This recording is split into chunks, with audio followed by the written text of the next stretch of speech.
In Abdu'l-Baha's last day in Washington, during his traveling in America, he spoke to the believers at his residence, and he warned them of the imminent attacks of the faith by the ministers of the churches, which he said, "May God confirm the day when scores of ministers of the churches may arise with bared head and cry out in the top of their voice that the Baha'is are misguided.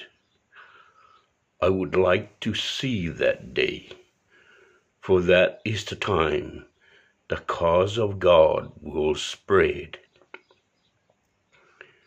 Baha'u'llah has pronounced such as this as courier of the cause of God.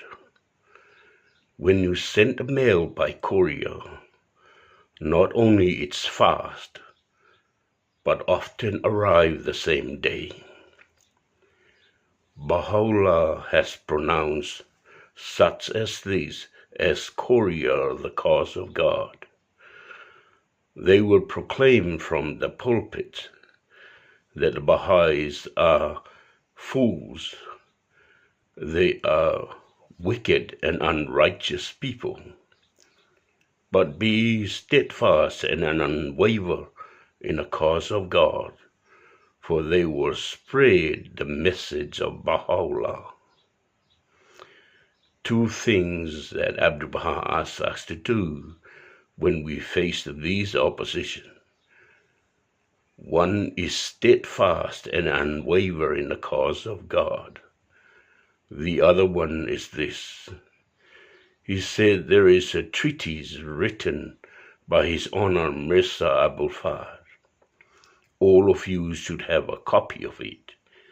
You should read it, memorize it, and reflect on it, so that when the attacks arises from the unfavorable to the cause of God, you are well armed.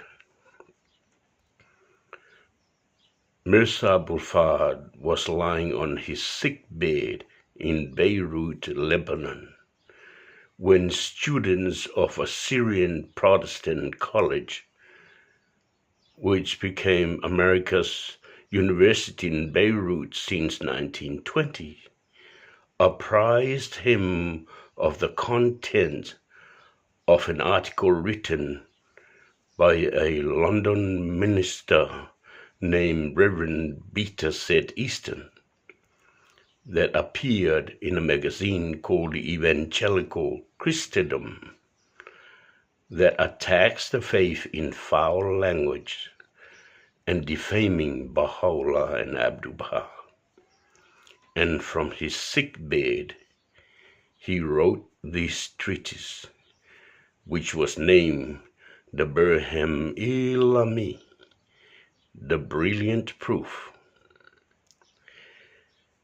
I don't trust my memory today, so I'm going to read it out. But before I read out the Brilliant Proof, let me say a few words about this great Baha'i teacher, Mirza Abul Fahd.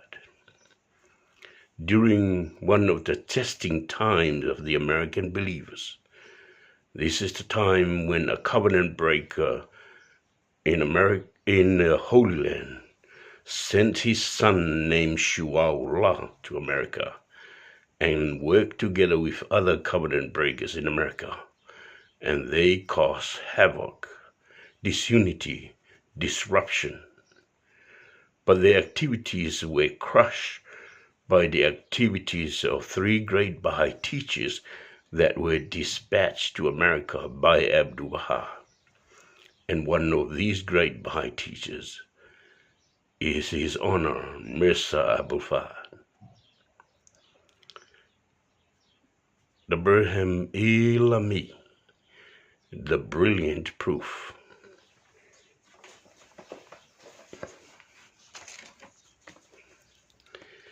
His Holiness Abdu'l-Baha calls the people of Europe to the lofty attributes of humanity.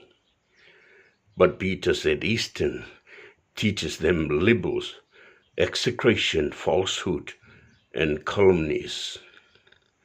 His Holiness Abdu'l-Baha summons the dwellers in the world to unity and harmony.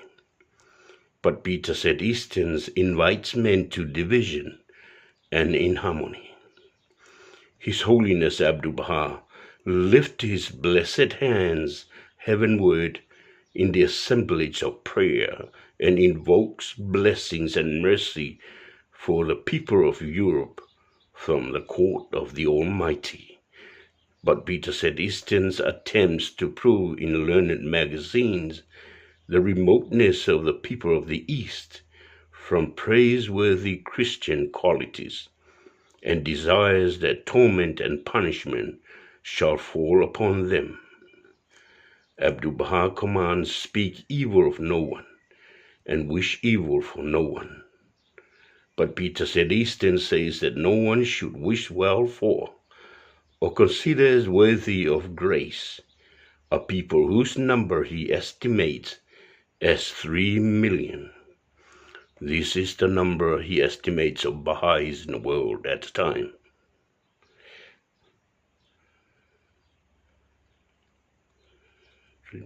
I wonder, therefore, how we are to distinguish the good and evil fruits of the tree of existence, and how shall we comprehend and interpret the blessed words, ye shall know the tree by its fruits.